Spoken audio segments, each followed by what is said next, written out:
Praise the Lord. जय मसीह की। मैं राजा जी। भाई और बहनों, 24 दिसंबर 2022 क्रिसमस से पहले की एक रात, जिस वक्त हम सब प्रार्थना करते हैं और क्रिसमस सेलिब्रेट करने का समय रहता है। एक छोटी सी बात थी जिसमें भारत का संविधान, जिसमें लिखा हुआ है कि हर एक व्यक्ति को अपनी बात रखने का, अपनी बात कहने का पूरा अधिकार होता है, बशर्ते अपने शब्दों के मर्यादाओं को रखें। किसी एक व्यक्ति के ऊपर या किसी एक स्पेसिफिक पर्सन के ऊपर या किसी भी चीज़ के ऊपर ट्रिगर किए बिना या टारगेट किए बिना आप अपनी बात को रख सकते हैं, शब्दों की मर्यादाओं को रखते हुए। साथ ही साथ यह रही सांसारिक बात, और आत्मिक बात में प्रभु यीशु मसीह ने अपना लहू देकर दासवत्ता में से यानी गुलामी में से निकाला है, बंधुआई में से निकाला है। जब हम बंधुआ मजदूर थे पाप के, अपना लहू दे के निकाला और हमें फ्रीडम दी है, जिसको आप कई जगह पे बाइबल में पढ़ सकते हैं कि जा तू आज़ाद है और फिर पाप ना करना, तेरे पाप क्षमा हुए हैं। इस प्रकार जब प्रभु ने कहा, तो आत्मिकता के रूप से और संसारिकता के रूप से मुझे अपनी बात रखने का अधिकार है। जय मसीह की। मैं राजा जी। क्रिसमस के समय में काफ़ी सारे लोग क्रिसमस सेलिब्रेट कर रहे हैं, मुबारक हो आप सबको। और काफ़ी ज़्यादा समझ सकते हैं कि हर एक व्यक्ति है, हर एक पास्टर है, सबके अपने अपने विचार होते हैं। आपके पास बहुतों के विचार आए होंगे कि क्रिसमस हमें मनाना चाहिए, या बहुतों के विचार आए होंगे क्रिसमस हमें नहीं मनाना चाहिए, या बहुतों के विचार आए होंगे क्रिसमस की कोई स्पेसिफिक डेट नहीं है, बड़े दिन की कोई स्पेसिफिक डेट नहीं है। लेकिन अनुमान जो लगाया जाता है आंकड़ों के हिसाब से और पुरानी ईसवी सदी के कैलेंडर्स को या हिस्ट्री के हिसाब से, तो 25 दिसंबर निकल के आता है।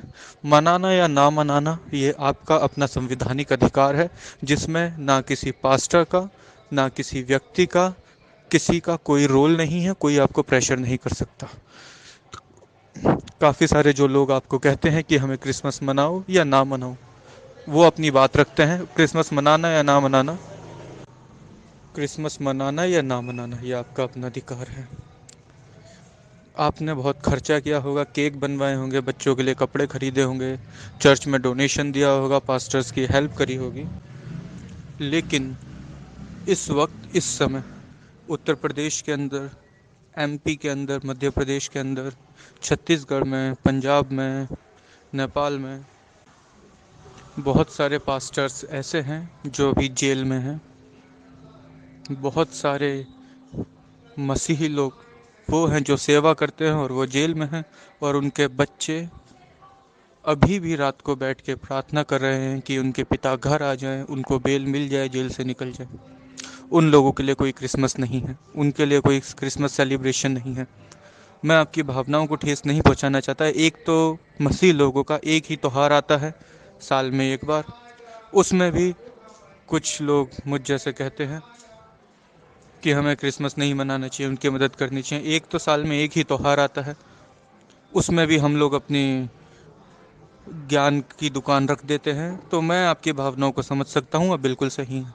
बस एक रिक्वेस्ट है कि जब आप क्रिसमस को सेलिब्रेट करते हैं तो एक बार ज़रा अपनी प्रार्थनाओं में ध्यान दीजिएगा, उन लोगों की मदद करने के लिए, उनके लिए प्रार्थना करने के लिए जो अभी जेल के अंदर हैं, जिनके परिवार अभी घुटने टेक के प्रार्थना कर रहे हैं मदद के लिए। जिस प्रकार आपके बच्चे भी अभी वेट कर रहे होंगे सेंटा क्लॉस आएगा और गिफ्ट लेके आएगा, उनके बच्चे भी मदद की उम्मीद कर रहे हैं कि काश उनकी ज़िंदगी में भी सेंटा क्लॉस बन के कोई आए, उनके घर में खाना नहीं पका, 2 वक्त की रोटी दे जाए। वो लोग भी प्रार्थना कर रहे हैं कि सेंटा क्लॉस आए। उनके पास भी कपड़े नहीं हैं, कपड़े फटे हुए हैं, सर्दी का वक्त है, ओढ़ने के लिए कपड़े नहीं हैं। जिसके ऊपर भरोसा था अपना पिता, वो भी इस सेवा के कारण जेल में है, जेल में है, और वो भी सेंटा क्लॉस का वेट कर रहे हैं। यदि आपको प्रभु अनुग्रह दे तो उन लोगों की मदद करें और अपना क्रिसमस सबको खुश करके मनाएं, खुद खुश होकर नहीं। जय मसीह की। मैं राजा जी।